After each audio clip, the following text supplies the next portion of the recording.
Bonjour à toutes et à tous, bienvenue sur Grand Lille TV, votre chaîne d'information régionale en continu. En ce mercredi 22 mai, voici l'essentiel de l'actu du jour près de chez vous. D'abord, vos prévisions météo et de nouveau quelques nuages bas et brouillards ce matin. Sans conséquence, le soleil va vite reprendre la main et c'est une nouvelle belle journée qui s'annonce dans la région. Parfois quelques nuages cet après-midi. Sans conséquence, le soleil va dominer cette journée de mercredi avec des températures en fin de saison, 19 degrés aujourd'hui à Lille. La météo complète, bien sûr, après ce journal. À la une, tout d'abord, avant les élections européennes ce dimanche, les Restos du Cœur veulent sensibiliser les candidats en campagne. L'Europe envisage en effet de diminuer de 50% l'aide alimentaire via le FEAD, le Fonds européen d'aide aux plus démunis. Une situation d'alerte pour de nombreuses associations et pour les Restos du Cœur, dont 25% des denrées alimentaires proviennent de ce fonds européen. Rien que dans le Nord, cela représente près de 1800 tonnes de denrées distribuées, soit des milliers de repas. Et comme les dons de particuliers sont également en baisse depuis quelques années, les dirigeants des Restos du Cœur lancent un appel aux dirigeants européens et donc aux candidats pour un plan ambitieux d'aide à la pauvreté.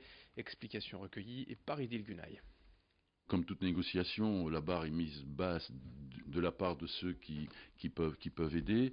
Les négociations ont déjà permis des avancées significatives, mais pas suffisantes aujourd'hui. Si on enlève la moitié de l'aide européenne, qu'est-ce qu'on va donner aux personnes qui sont en difficulté ? Selon la composition de la famille, on aide à hauteur de 6 voire 9 repas. Ça veut dire que si on n'a pas l'aide alimentaire, on diminuera ce nombre de repas. Alors, 6 à 9 repas, c'est toutes les semaines. Autre image dans l'actualité, une nouvelle action des employés de la Poste. Hier à Roubaix, les facteurs dénoncent encore et toujours la réorganisation annoncée des services pour février 2020. Un changement qui entraînerait trop de complications selon eux et qui les obligerait surtout à finir un peu plus tard leur tournée. Du côté de la direction de la Poste, la décision semble actée. Mais les facteurs, eux, sont décidés à poursuivre leur mobilisation, d'autant qu'en ce moment l'entreprise se doit de livrer des milliers de bulletins de vote et de programmes pour les élections européennes. Et avec cette grève, la Poste doit s'adapter et trouver d'autres solutions. Les facteurs ont donc annoncé poursuivre leur action tant qu'ils n'obtiendraient pas gain de cause. De prochaines grèves sont à prévoir dans les semaines à venir. Explication recueillie par Vincent Vieillard. La Poste a un engagement, ça doit être distribué avant le vote. Et nous, on a profité de cette occasion pour nous faire entendre. Parce que justement, il y a un délai à respecter. Et le fait de mettre cette action en place à ce moment-là, ça impacte, on va être beaucoup plus entendu grâce à ça. Ils vont devoir embaucher des intérimaires, proposer des heures supplémentaires, mais ils sont tenus de les distribuer. Avis aux jeunes avides d'aventure et de voyage au bout du monde, le Club Med organise une session de recrutement aujourd'hui à Lille.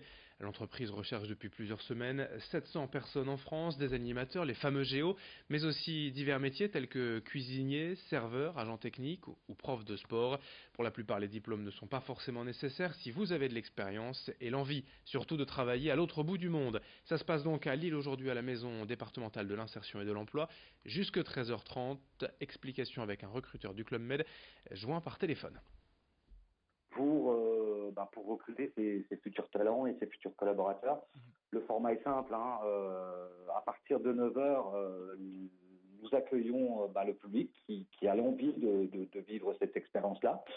Et ils assistent également à une présentation de l'entreprise qui dure une petite heure. Et ensuite, pour ceux qui ont l'envie de poursuivre l'aventure avec nous, s'enchaînera un entretien de recrutement avec nos recruteurs qui seront présents. Dans les talents qu'on recherchera, et ça fait partie de notre ADN, il faudra toujours un équilibre entre le savoir-faire et le savoir-être. On attendra des gens qui ont de l'enthousiasme, la notion de service, la gentillesse, l'envie d'aller vers les autres.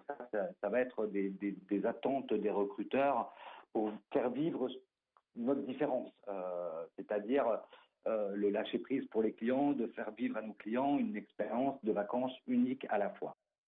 Le Club Med recrute aujourd'hui à Lille jusqu'à 13h30 à la maison départementale de l'insertion et de l'emploi.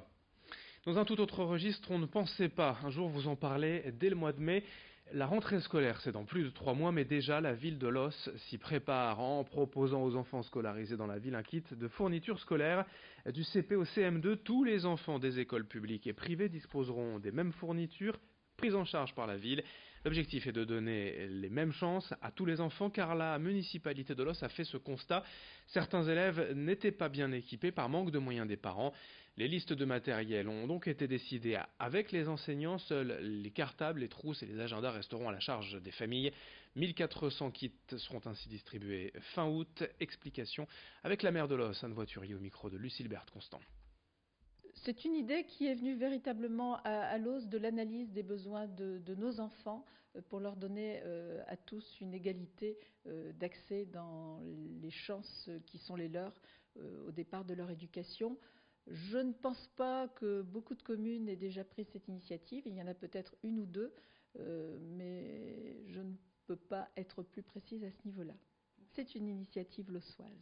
Ça serait formidable si l'éducation nationale s'inspirait de l'expérimentation qui peut être menée par quelques communes comme la nôtre pour considérer qu'il serait bon de donner un coup de pouce effectivement au kit de rentrée de tous les élèves dans toutes les écoles de France. Vraiment, ça serait un très beau geste et je pense que les parents l'apprécieraient beaucoup.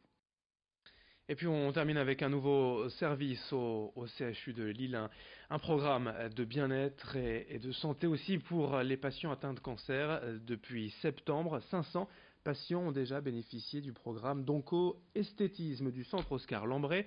En partenariat avec la Fondation L'Oréal, il s'agit d'un programme de soins, de beauté, de bien-être. Tout le monde peut y participer, les hommes, les femmes, les enfants. Ces soins sont prodigués par des socio-esthéticiennes et onco-esthéticiennes spécialement formées. Les patients prennent rendez-vous et ne payent rien. Les soins durent 1 heure, massage, soins du visage, des mains, des pieds, des conseils techniques pour faire face aux effets indésirables des traitements. Nathalie Gignon, onco-esthéticienne, au micro de Margot Sey. Tout le monde est concerné puisque ce sont des soins centrés sur l'estime de soi, la beauté, le bien-être. Donc hommes ou femmes, enfants, adolescents, personnes âgées, tout le monde est concerné. Alors on retrouve des ateliers collectifs de type bric-à-brac comme on les a nommés, puisqu'on va y aborder par exemple la réalisation des foulards, les nœuds, les problèmes de sécheresse de la peau, les problèmes des ongles, le problème de cicatrices, de tatouages, etc. Allez, fin de ce journal. Dans un instant, à suivre vos prévisions météo sur Grand Lille TV. Merci de votre fidélité.